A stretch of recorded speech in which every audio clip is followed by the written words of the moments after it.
April 18, 1942. Tokyo awoke beneath a thin veil of morning haze, the kind of mist that made the city seem untouchable, eternal. Loudspeakers scattered across street corners crackled with martial music, a chorus of triumph meant to remind every citizen that Japan was invincible. In the officers' club, young pilots, faces still soft with youth, but puffed up with pride, laughed over glasses of sake. They mocked the very idea that American bombers could ever touch the sacred capital. From a wide view, the city stretched out like a grand stage, wooden homes pressed together, ancient temples watching silently beside modern office blocks. In the war rooms, maps of the Pacific lay across polished tables. One officer flicked his ash carelessly onto Tokyo itself, muttering with disdain, "If the Americans try, they'll fall into the sea before they ever reach us." That was the mood, an empire wrapped in the warm blanket of arrogance. Then came a sound no one expected. It wasn't the steady rhythm of the streetcar, nor the delicate pluck of a shamisen. It was a low, rising roar, the pulse of twin Wright R-2600 engines. 16 of them. B-25 Mitchell bombers, lumbering and awkward by reputation, yet here they were, thundering across the sky above Tokyo. In that moment, the laughter curdled in their throats. The toys of American aviation had crossed an ocean and were now casting shadows over the emperor's own city. Picture yourself as one of those Japanese pilots. Last night, you chuckled at the thought of American machines even making it this far. This morning, your hands tremble as you hear the bombs fall. For the first time in the war, the heart of Tokyo beat in time with engines from across the Pacific. The Doolittle Raid did not flatten Japan. It did not cripple industry or win the war. But it did something far more powerful. It shattered the illusion of safety. It proved that the Pacific was no moat wide enough, no fortress tall enough, to shield arrogance from reality. 16 B-25s, too small to change the course of history in one morning, were just large enough to carve themselves into it forever. I believe moments like these are the real lessons of war, not the statistics in a textbook but the instant when hubris turns to horror. And that's exactly why this story matters today. So stay with me. In this film-like journey, we'll trace the path of those bombers, the men who risked everything, and the empire that thought itself untouchable. And if you find yourself drawn to these untold chapters of history, moments when the world seemed to tilt on its axis, then I invite you to join our community. Hit that subscribe button, and step with us into history's most dramatic hours, where reality always outwrites propaganda, and arrogance is always punished. The morning of April 18, 1942, would go down as one of those rare days when myth collides with reality. The Doolittle Raid, as history would later call it, was less about destruction and more about defiance. To the Japanese command, the notion of American bombers striking Tokyo was as laughable as a circus act. After all, the United States had been driven back across the Pacific, Pearl Harbor still smoldering, and the Philippines trembling under siege. Yet, from the deck of the USS Hornet, 16 lumbering B-25 Mitchell bombers rose like unlikely gladiators, bound not for a battlefield, but for the very heart of an empire. Colonel James Doolittle himself led the mission. A man of compact stature but restless energy, Doolittle embodied a certain American daring, a willingness to gamble on the impossible. The B-25s were medium bombers, never designed for carrier operations. They were too heavy, too wide, too temperamental for such a stunt. And yet, here they were, lashed down to the deck of an aircraft carrier, engines coughing to life as the sea sprayed across their noses. When the first bomber clawed its way off the deck, the crew below deck held their breath. Sailors cheered when the wheels finally lifted clear of the bow. One by one, the Mitchells staggered into the air, each a miracle of balance, luck, and faith in physics. What awaited them was not victory, but a message, an iron letter delivered straight to Tokyo. The raid itself was militarily modest. Bombs fell on factories, oil tanks, and military installations, but the destruction was symbolic more than strategic. Still, the symbolism was enough. The Japanese people, who had been assured of their homeland's invulnerability, now stared in disbelief as columns of smoke rose above their capital.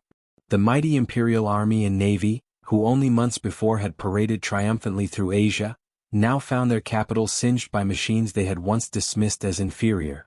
One Japanese civilian years later recalled in a memoir, "I looked up and saw a large, unfamiliar airplane. It was so slow, so loud, I thought at first it must be one of ours in trouble. Then the bombs came. For the first time I felt fear that the war would not be won. That testimony captures the essence of the raid, not destruction but the birth of doubt. From an analytical view, the B-25 was far from the best bomber of the war. With a top speed of around 275 miles per hour and a range of about 1,300 miles without modification, it was a workhorse, not a thoroughbred. But adaptability was its hidden strength.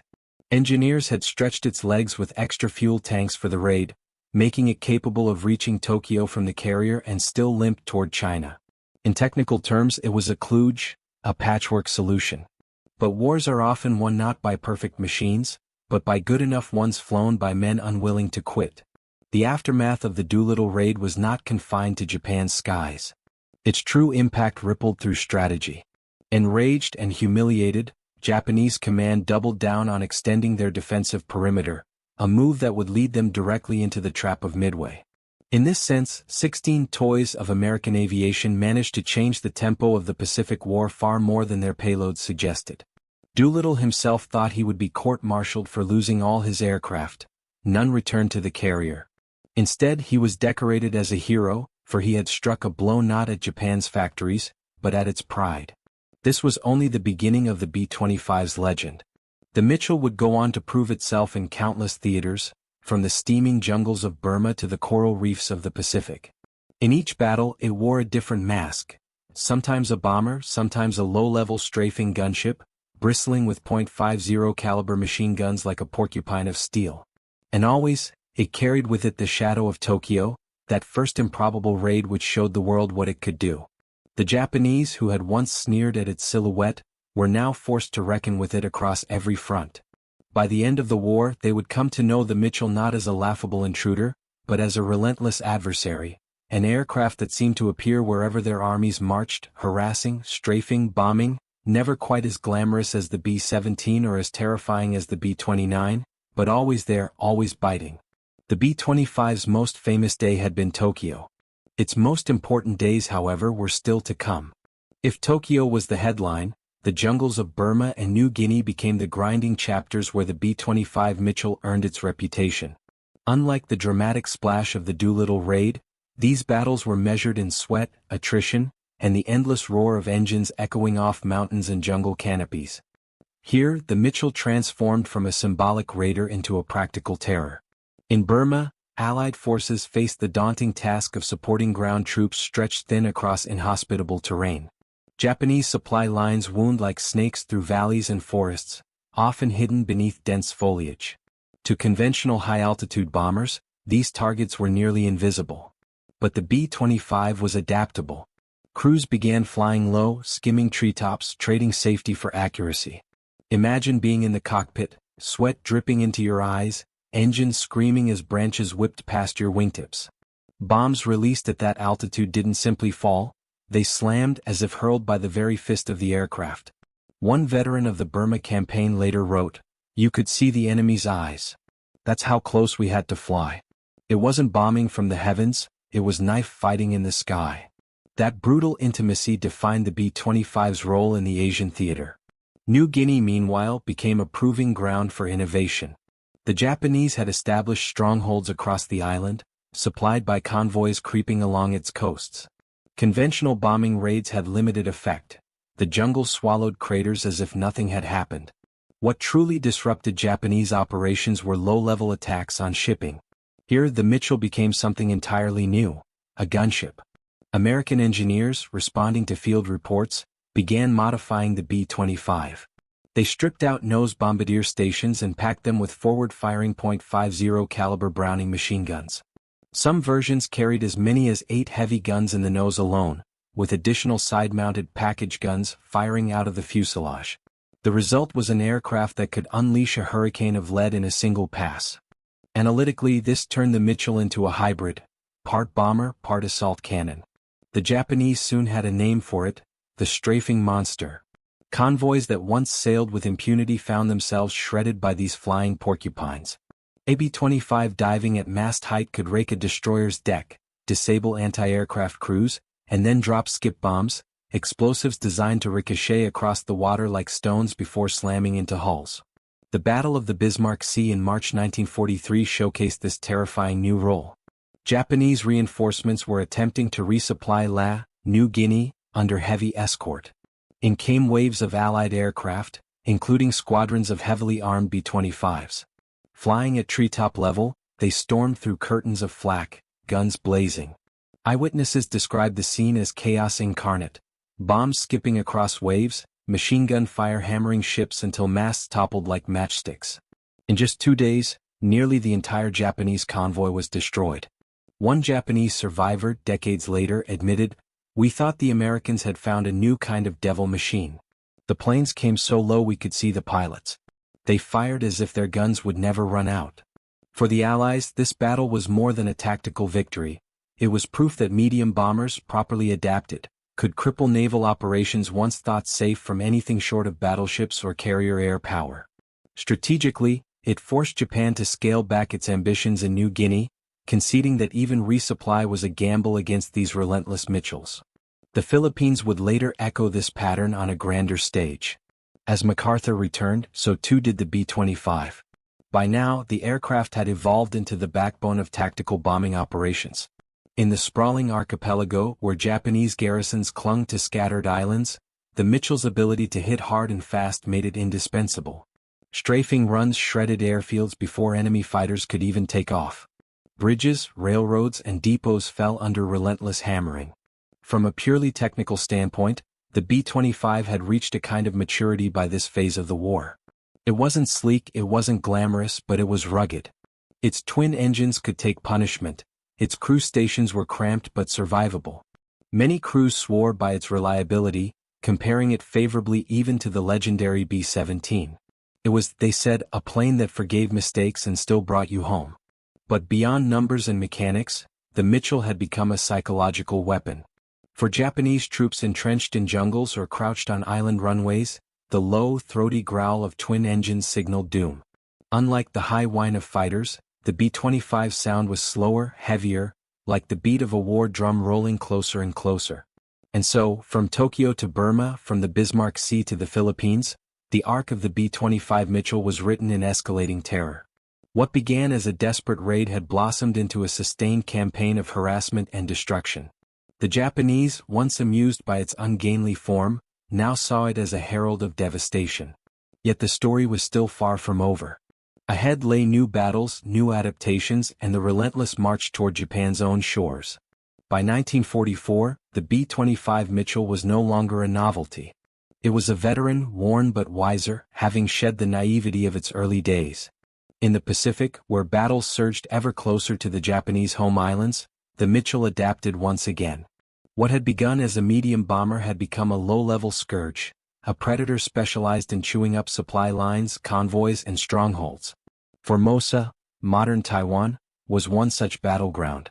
Japanese defenses bristled on the island, protecting key airfields and shipping routes. When American forces sought to neutralize these positions, the Mitchells were there at the front of the charge. Strafing missions became almost mechanical in their routine. Come in low, guns already spitting fire, bombs slung beneath the wings ready to skip across runways or pierce through hangars. It was no longer about making a statement, it was about relentless dismantling. Reports from Japanese pilots stationed on Formosa speak of a peculiar dread. "We knew the B-25s were coming before we saw them," one recalled. Their engines carried a slow thunder that made your stomach knot. You had only moments before the guns raked everything in sight. The Mitchell had grown into a machine of inevitability, predictable in method, devastating in effect. By this stage, modifications had reached extremes. Some Mitchells bristled with as many as 14 to 18 forward-firing .50 caliber machine guns, a staggering wall of firepower that rivaled small warships. The once proud bombardier station was now a cage of steel barrels, leaving little doubt about the aircraft's purpose. These were not bombers in the traditional sense. They were airborne battering rams. Analytically, the transformation revealed a truth about air warfare. Versatility outlasts specialization. The B-25 might never carry the payload of a B-29 or climb like a fighter, but it could bend itself into roles neither heavy bomber nor interceptor could fulfill. It could hit a convoy one morning, suppress an airfield by noon, and level a barracks complex by dusk. In the Pacific, where every island demanded its own peculiar approach, this flexibility was priceless. The Okinawa campaign of 1945 provided perhaps the Mitchells' most punishing trial. Here, the Japanese threw everything they had left: entrenched positions, kamikaze swarms, and a determination to bleed the Americans white before they reached the home islands. For the B-25 crews, this meant flying into skies so crowded with flak that the air itself seemed to shatter. Accounts from American airmen capture the grim routine: engines roaring, cockpits shaking, tracer rounds lacing the sky in red and green. Crews described the sensation as flying into a storm made of steel. And yet, the Mitchells pressed on, diving low to strafe airfields where kamikaze planes were parked wing to wing, dropping fragmentation bombs to rip apart anything left standing. One crewman wrote in his diary after a mission over Okinawa, "We flew so low I swear I could smell the ocean spray mixed with cordite. When we pulled up, the runway behind us was a smear of fire and broken metal. I don't know how many of us will make it back tomorrow, but today we made them pay." For the Japanese defenders, the Mitchell was an infuriating enemy. Unlike the ponderous B-29s that flew at unreachable heights, the B-25s were personal. They came close enough for faces to be seen, for bullets to trade, for the fight to feel intimate. Many Japanese soldiers would later recall the Mitchells with a bitterness that bordered on respect. Strategically, the B-25's role at Okinawa underscored the value of attrition. While B-29s flattened cities, it was the Mitchells and other tactical bombers that hacked away at the routes, airfields, supply dumps, convoys, and artillery nests. By the time American troops stormed Okinawa's beaches, the island had already been pummeled into exhaustion. The Mitchell had not done it alone, but it had been one of the constant hammers. The statistics tell one story: hundreds of sorties, thousands of tons of bombs dropped, countless rounds of ammunition expended. But the human side tells another. Pilots and gunners often came back with their planes riddled with holes, hydraulic systems bleeding fluid, engines coughing smoke. Mechanics patched them up with whatever they had, sometimes sheet metal, sometimes prayer, and sent them out again. The B-25 earned a reputation as a survivor, an aircraft that could limp home with one engine gone, half its control surfaces shredded, and still deliver its crew to safety. By mid-1945, as the war edged closer to its finale, the Mitchell stood as a paradox. It was both ordinary and extraordinary. Ordinary in that it was never this super bomber, never the glamorous darling of propaganda. Extraordinary in that it had become the plane that never seemed to leave the battlefield. If you were a Japanese soldier in the Pacific, chances are you had heard its growl, seen its shadow, or ducked its fire. And so, as the empire shrank and the skies darkened with Allied dominance, the B-25 Mitchell continued its march, a medium bomber that had started as a joke in Japanese officers' clubs, now ending the war as one of their most relentless tormentors. Yet one final chapter remained: the question of legacy. What did the Mitchell leave behind beyond the smoke and wreckage? By the final year of the Pacific War, the B-25 Mitchell had carved itself into the fabric of combat. It was not the centerpiece of glossy war posters, nor the marvel whispered about in laboratories. Yet, wherever the front line advanced, the Mitchell was there, steady, relentless, unpretentious. It was the drumbeat beneath the great symphony of the Pacific. Comparisons were inevitable. The B-17 Flying Fortress had its reputation as the unbreakable titan of Europe, while the B-29 Superfortress loomed over Japan with the power to erase cities. Against these giants, the B-25 seemed modest, even plain. But modesty was its strength. The B-17 could not skim treetops in New Guinea. The B-29 could not strafe convoys at mast height. The Mitchell, by contrast, seemed to thrive where other bombers dared not tread. Let us consider the numbers briefly. A standard B-25 carried a bomb load of up to 3,000 pounds, less than half of what a B-17 could deliver, and a fraction of the B-29's enormous payload. Its range was limited compared to the strategic bombers, and its ceiling, about 24,000 feet, was hardly impressive. But war is not won solely in the stratosphere or by tonnage dropped. War is won in the contested spaces: jungles, coastlines, airstrips, and convoys. And in those contested spaces, the B-25 was king. One U.S. Marine officer put it bluntly in his memoir: "We didn't need the B-25 to level Tokyo, that's what the B-29s were for. What we needed was a plane that could make life miserable for every Japanese soldier from New Guinea to Okinawa." The Mitchell did that better than anything else. For Japanese forces, the B-25 became a familiar enemy, one that wore down morale as much as it destroyed supply lines. Soldiers huddled in foxholes would mutter, "Mitchell, Mitchell," as a shorthand for any sudden low-level attack. To them, it was not the faceless destruction of high-altitude bombing, but the intimate terror of a machine that could appear over the treetops, guns blazing before anyone could react. Technically, the Mitchell's adaptability was unmatched. Field modifications turned it into a Swiss Army knife of the skies. Some were fitted with 75mm cannons for anti-shipping strikes, effectively turning a bomber into a flying artillery piece. Others carried radar gear for night missions or acted as reconnaissance platforms. And then there were the infamous gunship versions, bristling with machine guns until the nose looked more like a porcupine than an airplane. This versatility created a unique legacy. The B-25 was remembered not just as a bomber, but as whatever the battlefield demanded. In this way, it mirrored the American approach to the Pacific Campaign itself: flexible, improvisational, and relentless. By the time Japan surrendered in August 1945, the Mitchell had flown in nearly every corner of the Pacific. From the coral atolls of the Gilberts to the dense canopies of Burma, from the volcanic slopes of the Philippines to the contested waters of Okinawa, it had left its mark. It had not won the war by itself, but it had made winning possible. One might ask, did the Japanese ever respect the B-25? The answer is yes, though grudgingly. In post-war interviews, Japanese officers acknowledged the Mitchell as a troublesome enemy, noting its uncanny ability to harass supply lines and convoys. For them, it represented the persistence of American air power, less glamorous than the B-29, but more persistent, more personal. And what of the men who flew it?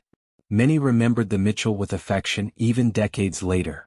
It was, they said, a plane that looked after its crew. Tough, forgiving, and adaptable, it gave them confidence that even in the most dangerous missions, there was a chance of coming home. In veterans' reunions long after the war, the stories flowed of patched-up wings, desperate strafing runs, and nights spent repairing bullet holes with nothing more than tin sheeting and hope.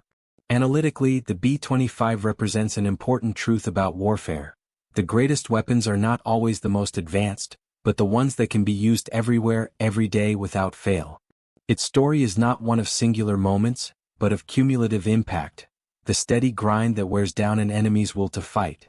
Looking back, it is almost ironic. The Japanese officers who once laughed at the Mitchell's supposed inadequacies could not have known that those very qualities, its middling size, its average speed, its lack of glamour, would make it indispensable. The B-25 was never too specialized to be sidelined, never too fragile to be lost in numbers. It was the plane that kept showing up, again and again, until the war itself was exhausted. And so, the legacy of the Mitchell endures. In museums across America, its silhouette still draws veterans who run their hands across its aluminum skin, remembering youth, fire, and fear. In Japan, its memory lingers as the growl of engines that once echoed above Tokyo, a reminder that even empires can be humbled. From the desperate gamble of the Doolittle Raid to the grinding attrition of Okinawa, the B-25 Mitchell stood as the embodiment of persistence. It never promised glory. It simply delivered results. And in war, results are what matter. Before the roar of B-25 engines ever touched Tokyo's sky, Japan lived inside a bubble of confidence, inflated by conquest and sealed tight by propaganda. In the months following Pearl Harbor, the empire seemed unstoppable. Singapore had fallen, the Philippines were crumbling, and vast stretches of the Pacific lay under the rising sun's control. To many in Tokyo, the war felt less like a gamble and more like destiny unfolding. In that climate, the idea of American bombers reaching Japan's heartland sounded absurd, laughable even. And when whispers began to circulate about the U.S. Army Air Forces planning something daring, Japanese officers scoffed. Mitchells? Those clumsy little machines? They pictured the B-25 as a lumbering farm tractor of the skies, good for ferrying bombs a few hundred miles perhaps, but certainly not for crossing an ocean. Why such disdain? The answer lies in a mix of culture, strategy, and sheer arrogance. First, culture. Japanese military doctrine in the early 1940s prized the samurai ideal: courage, daring, and above all, superiority. Their Zero fighters, sleek and agile, had outperformed anything the Allies put up in the first year of war. Against that standard, the B-25 looked ungainly, blunt, and, dare we say, unimpressive. It was a medium bomber, neither majestic like a heavy bomber nor nimble like a fighter. To Japanese eyes, it was a machine without honor, a dull hammer compared to their razor-edged sword. Second strategy. Japan's early victories fostered the belief that the Pacific Ocean itself was an impregnable barrier. Their admirals calculated ranges and concluded that American bombers could never leapfrog across thousands of miles without bases close to Japan. This assumption became dogma. No enemy aircraft would ever reach Tokyo. And so, the Mitchell was laughed off as a technical impossibility. "They cannot fly here," went the refrain. "Even if they try, they will sink like stones before the homeland ever feels their shadow." Third, propaganda. Japanese media painted America as a weakened, disorganized adversary, crippled by Pearl Harbor and lacking the spirit to fight a long war. In newspapers and radio broadcasts, American machines were depicted as inferior, too heavy, too slow, too fragile. The Mitchell, in particular, was mocked for its mediocrity. Not fast enough to outrun fighters, not powerful enough to strike strategically, not glamorous enough to inspire fear. A plane destined, in Japanese opinion, to be forgotten.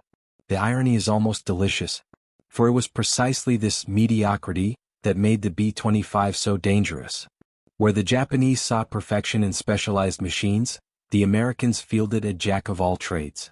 The Mitchell could be tweaked, modified, bent into roles its designers never imagined. That flexibility would become its most lethal trait. But before the war taught that lesson, hubris reigned. In officers' clubs across Tokyo, laughter rang out whenever the Americans were mentioned. One pilot recalled hearing his instructor joke, "If the Yankees send their Mitchells, perhaps they'll drop pamphlets instead of bombs, for that's all they can carry." Another story tells of a Japanese naval officer pointing at a silhouette chart and remarking that the B-25 looked more like a cargo truck with wings than a bomber. From an analytical perspective, Japanese disdain had some basis in cold numbers. The B-25's maximum range without modification was barely enough to cover regional missions. Its bomb load was middling, too light compared to heavy bombers like the B-17, too heavy to make it a true tactical aircraft. Its top speed of roughly 275 miles per hour was respectable but unremarkable. On paper, it was the epitome of average. But wars are not fought on paper. And in dismissing the Mitchell as average, Japan overlooked the real issue: consistency. The B-25 didn't need to be the fastest, the heaviest, or the sleekest. It needed only to be reliable, adaptable, and available in numbers. Against an empire stretched thin across vast oceanic territories, that combination was lethal. There is a cruel irony in the laughter of those Japanese officers. Because on April 18, 1942, those same cargo trucks with wings came howling over Tokyo's rooftops. The very machine they had ridiculed became the first American aircraft to bomb their capital. And though the bombs themselves did limited damage, the shock cracked open the carefully polished veneer of invincibility. A Japanese civilian diary from that day records, "The announcers told us the Americans had no planes to reach us. Yet I saw one with my own eyes. It was not beautiful like our fighters, but it was terrifying all the same." In that testimony lies the heart of the matter. Beauty and prestige crumble quickly when reality comes thundering in at 200 miles per hour. Strategically, Japan's underestimation of the B-25 mirrored their broader miscalculation of American resolve. They believed the U.S. to be a giant without spirit, a nation too soft for prolonged war. But the Doolittle Raid proved otherwise. It was not about the destruction of factories, it was about the audacity to strike where none thought possible. Thus, the problem was not merely that Japan underestimated the Mitchell. The problem was that they underestimated the mindset behind it. Where they saw a middling machine, the Americans saw a tool, and tools wielded with enough determination can topple empires. In hindsight, the laughter of Japanese officers before the raid reads less like confidence and more like the arrogance before a fall. They mistook appearance for essence, paper numbers for battlefield reality. And when the B-25s roared over Tokyo, their scorn turned to silence. The issue then was not just technical, it was cultural. Japan's faith in superiority blinded them to the danger of American adaptability. They believed in perfection, America believed in persistence. And in the long war that followed, persistence proved the sharper weapon. The Japanese miscalculation about the B-25 was not only cultural, it was also technical. To them, aircraft were measured by glamour, by singular excellence in speed, maneuverability, or payload. The Mitchells seemed to have none of these qualities. And yet, hidden beneath its unassuming frame was a design that thrived on balance rather than brilliance. The B-25 was powered by two Wright R2600 radial engines, each capable of producing about 1,700 horsepower. Not extraordinary by the standards of the time but reliable. Reliability mattered far more than raw power in the Pacific, where heat, humidity, and salt air conspired to eat away at machinery. A glamorous engine that failed was worse than a modest one that always started. And the Mitchells' engines, though loud and ungainly, had a reputation for getting their crews back home, even when one was coughing smoke. Its wingspan stretched just over 67 feet, placing it squarely between the small, agile fighters it often flew with and the lumbering heavy bombers that cast longer shadows. The result was maneuverability that surprised friend and foe alike. Crews discovered they could bank sharply, fly low, and dodge anti-aircraft fire in ways that larger bombers simply could not. This agility made it ideal for the kind of low-level raids that came to define its Pacific role. Let's frame this visually. If the B-29 was a sledgehammer dropped from the stratosphere, the B-25 was a baseball bat swung at close range, less about brute force, more about precision where it hurt. Japanese officers had mocked its modest bomb capacity, 3,000 pounds on most missions. Yet that same weakness gave it an unexpected edge. A lighter load meant shorter takeoff runs, quicker climbs, and the ability to operate from airstrips hacked out of jungles or carved into coral. The Zero might have been elegant, the Betty bomber sleek, but the Mitchell was practical. It could fly from places where glamour had no landing strip. Another crucial element was adaptability. Engineers and field crews found the Mitchell astonishingly cooperative when it came to modification. Bomb bays could be rearranged, noses rebuilt, side blisters added or removed. It was not a prima donna, it was a workhorse willing to be dressed for any occasion. For example, when Japanese shipping became a priority target, standard bombing proved ineffective. Enter the strafer modification. By removing the transparent nose and replacing it with multiple heavy machine guns, the B-25 transformed into something closer to a flying gunboat. In some versions, pilots had as many as 8.50 caliber Browning guns firing directly forward, supported by additional side-mounted guns. In a single pass, a Mitchell could unleash nearly 4,000 rounds per minute, enough to turn a wooden transport into a burning wreck in seconds. Here is where numbers tell the story in human terms. Imagine a Japanese sailor on deck, glancing up to see a bulky bomber hurtling toward him at 250 miles per hour. Instead of a single bomb dropping from high above, he faces a storm of bullets ripping across the ship's length, followed by a bomb skipping across the water like a stone until it smashes into the hull. That is not abstract data, it is immediate terror. To give this context, let's consider a simple comparison. Aircraft. Roll. Max speed. Bomb load. Range. Distinct feature. Mitsubishi G4M Betty. Japanese medium bomber. 265 mph. 2,200 pounds. 1,500 mi. Long range but fragile, nicknamed Flying Lighter. B-25 Mitchell. U.S. medium bomber. 275 mph. 3,000 pounds. 1,300 mi unmodified. Adaptable, tough, excellent low-level attack. B-29 Super Fortress. U.S. heavy bomber. 350 mph.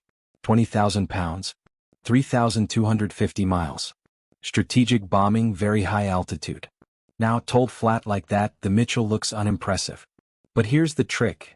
The Betty could carry bombs farther, yes, but it was notoriously vulnerable, catching fire from the slightest hit. The B-29 was far more capable, but too valuable and too specialized for routine frontline work. The Mitchell sat in the sweet spot.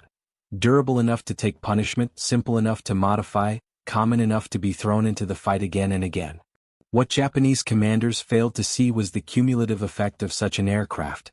No single B-25 raid would cripple Japan. But dozens, hundreds of sorties over months and years wore away at supply chains, eroded morale, and forced the enemy to fight fires in 1,000 places at once. The Mitchell was not the knockout punch, it was the steady series of jabs that left an opponent reeling.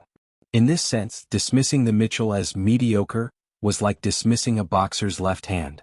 It wasn't flashy, it wasn't powerful, but it kept landing until the fight was lost. Perhaps the most audacious transformation of the B-25 came with the installation of a 75mm cannon in its nose, a weapon usually reserved for tanks, not airplanes. Officially designated the B-25G and later H, these gunship variants looked almost absurd, their noses replaced by a blunt snout with a single massive barrel protruding forward. To the Japanese Navy, however, it was no joke. A single shell could pierce the side of a transport or disable a small warship outright. Firing the weapon was a spectacle in itself. Crews described the recoil shaking the entire airframe, as if the bomber had been punched in the jaw. Yet the plane held together, and more importantly, the shots landed. One shell, well aimed, could do the work of a whole stick of bombs. Against Japanese supply convoys, the psychological effect was immense. Ships no longer feared only rain from above, but a cannon blast coming straight at eye level. Still, the B-25's deadliest form was not the cannon version but the heavy, strafer, gunship. By 1944, some models bristled with as many as 14 forward-firing .50 caliber machine guns. Added to that were waist guns, tail guns, and cheek-mounted packages, creating an almost comical array of barrels jutting from every angle. Yet comical or not, the results were terrifying. Japanese soldiers often mistook a single approaching B-25 for multiple fighters, so dense was its fire. Survivability was another secret to the Mitchell's success. Crews swore by its ruggedness.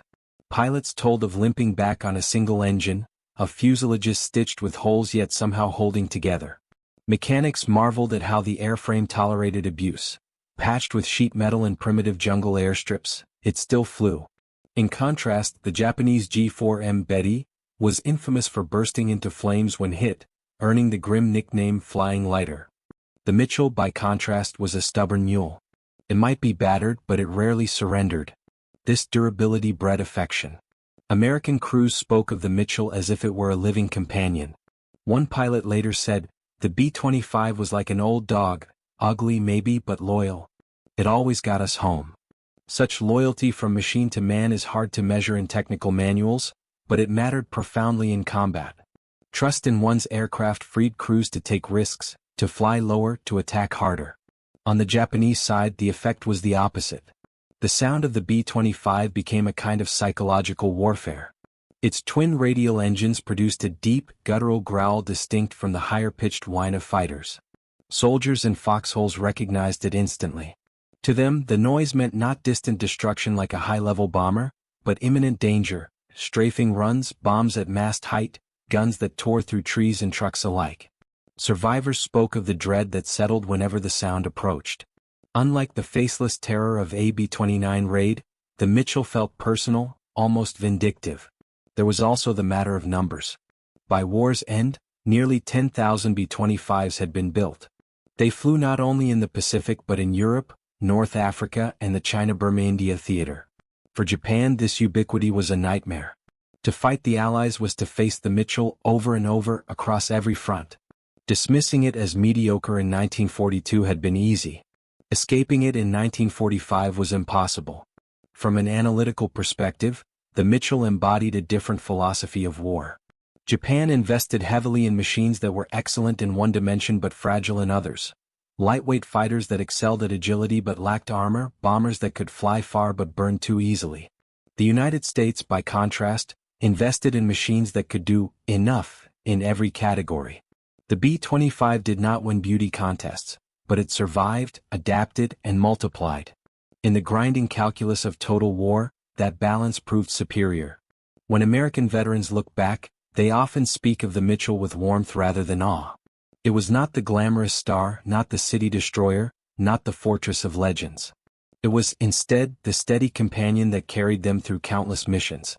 And perhaps that is why, decades later, you still find elderly men in air museums resting their hands on its aluminum skin, smiling faintly, remembering. For the Japanese, the memory is sharper. It is the growl of engines over Tokyo in 1942, the strafing runs in Burma, the ships torn apart in the Bismarck Sea, the airfields shredded in the Philippines, the endless hammering at Okinawa. They laughed once. They did not laugh again. In the end, the B-25 Mitchell was proof that mediocrity, wielded with persistence, becomes something greater than excellence. It was not the perfect weapon. It was the right weapon. And that, as the Japanese discovered to their cost, made all the difference. War, at its core, is often a study in misjudgment. The story of the B-25 Mitchell against Japan is, above all, the story of what happens when one side laughs too soon. The Japanese evaluated airplanes with a swordsman's eye. Elegance, speed, and sharpness were what mattered. The Mitsubishi A6M0 embodied these traits: sleek, maneuverable, deadly in a dogfight. By contrast, the B-25 was the equivalent of a carpenter's mallet: blunt, heavy, and unremarkable. When placed side by side, the temptation to sneer was almost irresistible. But the battlefield is not a duel between swordsmen. It is a grinding workshop where tools matter more than beauty. And here lay Japan's first mistake: they mistook aesthetics for effectiveness. Let's draw some comparisons. The Zero could turn circles around a Mitchell, but it was fragile, with almost no armor or self-sealing fuel tanks. A single burst from one of the Mitchell's many .50 caliber guns could reduce it to a fireball. The Betty bomber could outrange the B-25, but it was notoriously vulnerable, nicknamed the Flying Lighter by Americans and despised by its own crews for its habit of igniting on the first hit. Even within the American arsenal, the Mitchell was overshadowed. The B-17 Flying Fortress was the icon of Europe, draped in glory for its high-altitude raids. The B-29 was the technological marvel, ushering in the atomic age. The B-25, by contrast, seemed pedestrian. But precisely because it was overlooked, it slipped into a role that no one else could fill: the daily tormentor, the versatile attacker, the plane that never went away. Japan's second mistake was strategic. Believing their homeland untouchable, they failed to prepare adequate defenses against medium bombers. Their radar coverage was patchy, their interceptors optimized for high-altitude defense, their anti-aircraft artillery concentrated around naval bases and heavy industry. The Doolittle Raid exposed this weakness in 1942, but the lesson went unlearned. When B-25s later shredded shipping lanes and forward airfields, Japan still underestimated their cumulative effect. There is irony here. Japanese officers often compared the Pacific to a protective moat, an ocean too vast for American machines.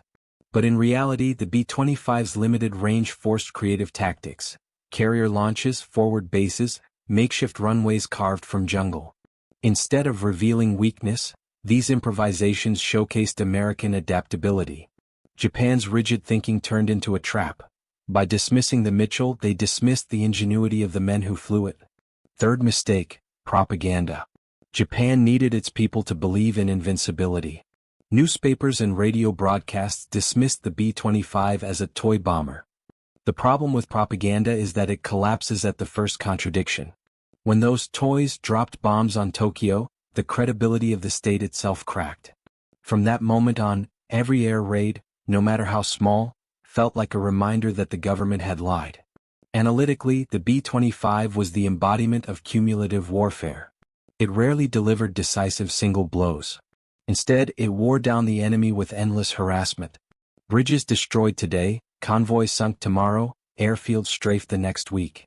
No one mission was catastrophic, but together they created exhaustion. Japan, built on the doctrine of decisive battles, had no answer for death by 1,000 cuts. One might argue, could Japan have countered the Mitchell more effectively? The answer is yes, but only with a mindset shift. More armored fighters, more flexible deployment of anti-aircraft guns, greater respect for medium bombers as a category. Instead, Japanese planners poured resources into spectacular projects: the Yamato battleship, the suicide rocket planes, while underestimating the ordinary machines that ground them down day by day. From a human perspective, the greatest mistake was underestimating morale. For American crews, the B-25 inspired trust. They knew it could survive damage, that its engines would bring them home, that its guns could fight back. For Japanese soldiers, the very sight of it became demoralizing. Imagine crouching in a foxhole in Burma, hearing the slow, deliberate growl of engines. You know what comes next: strafing runs so low you can see the pilot's goggles, bombs exploding within seconds. That dread eats at discipline far more effectively than abstract fear of high-altitude raids. And so we come to the cruelest irony of all. The Japanese laughed at the B-25 because it looked average. In truth, its very averageness was its genius. It could do everything well enough, and in war, well enough, multiplied by thousands becomes overwhelming. The Mitchell never promised perfection. It promised persistence. And that persistence was precisely what Japan could not match. The mistakes then were layered: cultural arrogance, strategic rigidity, propaganda illusions, and psychological miscalculations.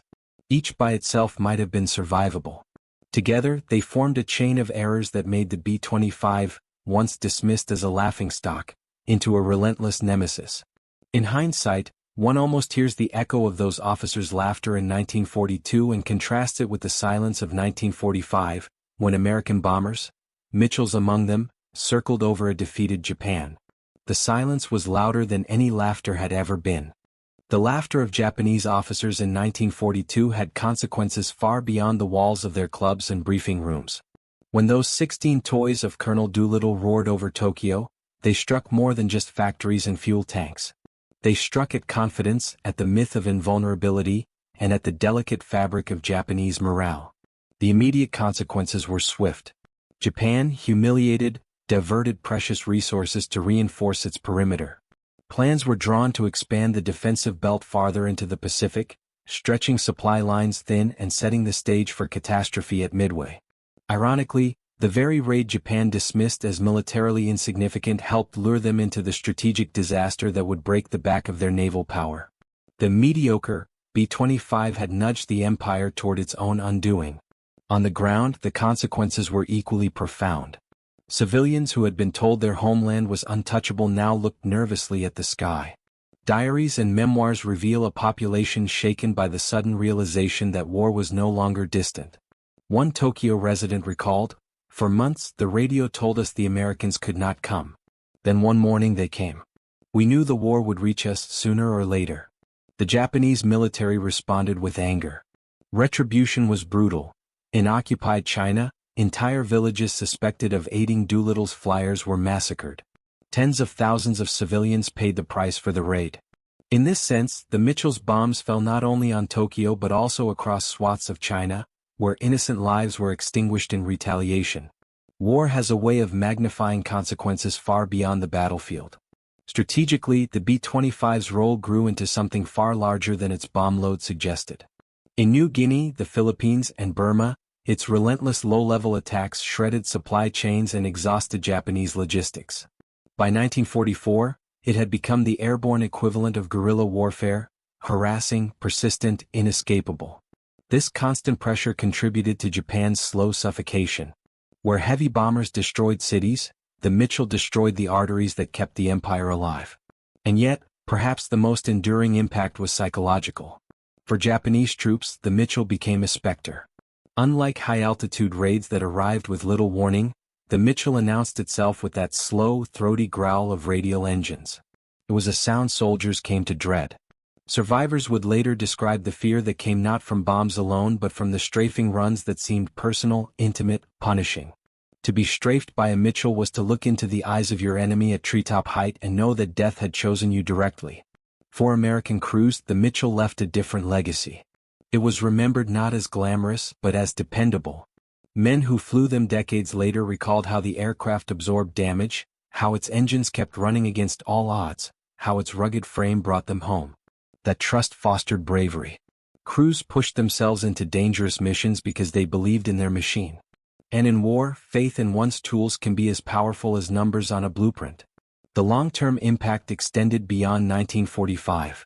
In the years after the war, the B-25 continued to serve with air forces around the world.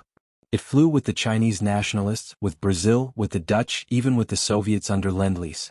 Long after Japanese officers stopped laughing, the Mitchell kept flying, dropping ordnance in conflicts far from Tokyo. Its legacy was not confined to the Pacific. It became a global workhorse, a symbol of American production and reliability. Back in Japan, the memory lingered differently. The B-25 was never the weapon that flattened Hiroshima or Nagasaki, nor the machine that symbolized Allied occupation. But it was remembered by those who had seen it up close, by soldiers who had felt its fire, by civilians who had watched it thunder across their skies in April 1942. To them it was the harbinger, the first sign that the war would one day come home. From an analytical standpoint, The laughter at the Mitchell was one of Japan's most costly psychological errors. To underestimate an enemy's weapon is to underestimate the enemy itself. By ridiculing the B-25, Japan ridiculed American persistence, American adaptability, American ingenuity. In war, arrogance blinds, and blindness kills. Consider the ripple effect. The Doolittle Raid spurred Japan to overextend, leading to Midway. The B-25 strafing campaigns crippled logistics in New Guinea and the Philippines, forcing Japan to fight on starvation rations. Its gunship modifications devastated convoys, contributing to the strangulation of Japan's wartime economy. Each of these consequences can be traced, in part, to the initial decision to dismiss the Mitchell as unworthy of respect. The irony grows sharper when we recall that Japan itself fielded no true equivalent. Their Betty bombers were long-ranged but fragile, their tactical bombers either too light or too specialized. They had no medium bomber as tough, flexible, and enduring as the B-25. In mocking the Mitchell, they mocked what they themselves lacked. And in the larger story of the Pacific War, the B-25 embodies a lesson that resonates beyond aviation. Persistence trumps perfection. Japan built elegant machines, but they could not replace them fast enough, nor adapt them broadly enough. The United States built workhorses, machines that might look ordinary but could be built in thousands, repaired anywhere, and turned to any task. In the end, the workhorses carried the day.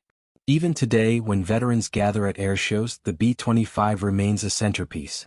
Its engines rumble across the sky, and old men lift their heads, eyes misting with memory. They do not recall statistics. They recall noise, vibration, the smell of oil and cordite, the sight of tracers reaching out like fiery fingers. They recall survival. In Tokyo, too, memory lingers. Though few speak of it openly, the raid of April 1942 remains etched as the day arrogance met reality. 16 bombers, underestimated and ridiculed, taught an empire that even average machines can change history when flown with courage. And so the laughter that began in officers' clubs ended in silence. Silence filled not with dignity, but with the growl of B-25s overhead. That sound was the true legacy of the Mitchell. Not just bombs, not just bullets, but the reminder that arrogance has consequences, and that even the most ordinary tools can write extraordinary history. History often hides its sharpest lessons in the most unassuming places. The B-25 Mitchell was never glamorous. It lacked the sleek lines of a fighter, the colossal size of a heavy bomber, or the technological marvel of the superfortress. It was, on paper, a machine destined to be overshadowed. Yet in practice, it became one of the war's most enduring weapons, a reminder that reliability and adaptability can achieve what brilliance alone cannot. For Japan, the laughter that greeted the Mitchell in 1942 was more than arrogance. It was fatal blindness. By dismissing the B-25 as a mediocre bomber, they dismissed the ingenuity and persistence of the men who flew it. That mistake cost them dearly. From the shock of the Doolittle Raid to the grinding attrition of New Guinea, the Philippines, and Okinawa, the Mitchell was always there, eroding confidence, tearing at supply lines, shattering illusions of invulnerability. The larger lesson is timeless. Wars are not won by perfection. They are won by persistence. Japan built machines of elegance and excellence, but could not adapt them to the messy realities of war. America built machines that were good enough, produced them in overwhelming numbers, and gave them to crews who believed in them. The B-25 proved that the ordinary, when multiplied and wielded with determination, becomes extraordinary. There is also a human lesson. For American crews, the Mitchell was a partner, a loyal companion that carried them through fear and fire. For Japanese soldiers, it became a symbol of dread, the growl in the sky that meant death was close. Machines matter, but the way men perceive those machines matters more. And so, the B-25 stands as both a weapon and a warning. A weapon that helped grind down an empire. A warning against arrogance, against underestimating the ordinary. The Japanese laughed once. They never laughed again. As we close this story, picture the scene one last time. Tokyo, April 1942. Officers chuckling over their maps. Civilians certain of their safety. And then, the sudden roar of engines, the shadow of Mitchells crossing the sky, the bombs falling, the silence that followed. That moment, brief yet unforgettable, was the beginning of Japan's long decline. I believe that in remembering the B-25, we remember not just a plane, but a truth about history. Arrogance blinds, persistence prevails. And if we listen carefully, we can still hear the growl of those engines, echoing across time as a reminder that no empire, no matter how confident, is untouchable. If this story moved you, if you felt the tension of those flights, the irony of misplaced laughter, the sheer drama of ordinary men in extraordinary machines, then stay with us. Subscribe to this channel, so together we can uncover more of history's cinematic chapters, the ones where reality outwrote propaganda, and the lessons remain as sharp today as they were in 1942. Because history is not just the past, it is the mirror in which we see ourselves.